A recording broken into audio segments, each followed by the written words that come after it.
I mean, as if I didn't have enough to juggle already. I mean, there's still look at the latest Paul Thomas Anderson film trying to get off the ground. I am this close to finishing my full look at ZA. Hey, on top of that, my first drop of new games coming to PS Plus, and a new Star Wars spin-off featuring my boy Mole is at center. When and this ended up dropping in front of me.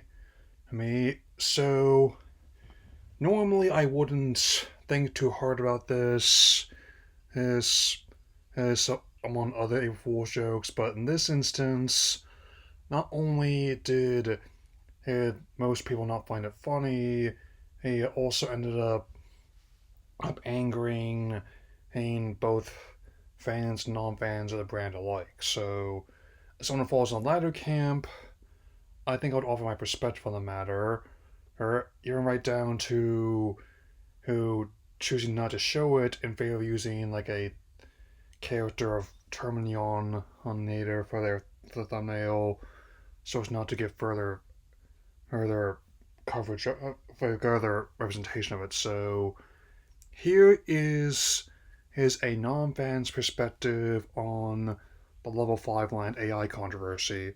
So let's begin. So, as part of their April Fool's joke this year, Level-5 uploaded a mock AI video on their YouTube channel, which was a proposal for a theme park on Level-5 land in Fukuoka, while they had done pop-up displays at Universal Studios Japan previously.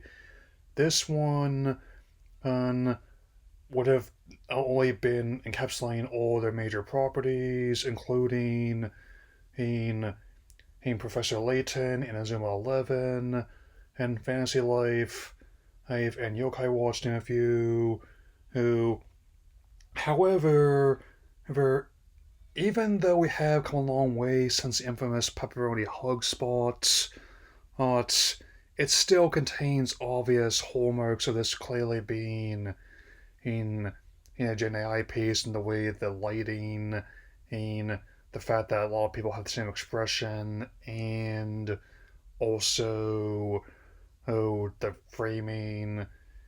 And I can't really fault the text on that one statue because it was in the game as well. However, I can point out the more egregious tells about this, like their chromosome mascot was talking a lot, not saying anything, with his mouth moving up and down. That and some of the Inazuma 11 characters being featured, what you would consider to be like the fur characters at Disney, like the ones of Mickey, Donald, Goofy, he, Woody, and Buzz Nephew, say nothing more recent, and on characters such as Olaf, Baymax, Maymay, Ember, and Wade, among countless others.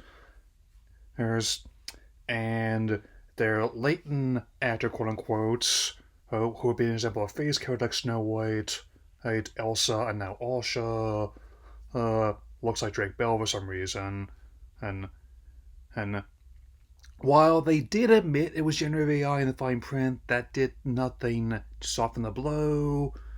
Oh, I will not say there isn't any backlash overseas. It's just less severe, given how the dislikes outnumbering likes threefold on that upload.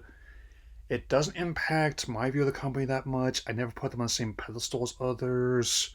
Hers, However, it is disheartening, especially a to paraphrase Obi-Wan, to see a them become the very thing this war destroy. I mean, for the longest time, they were seen something as an antidote to the likes of Ubisoft, of EA, and Activision Blizzard, but now, oh, they prove an old adage of mine.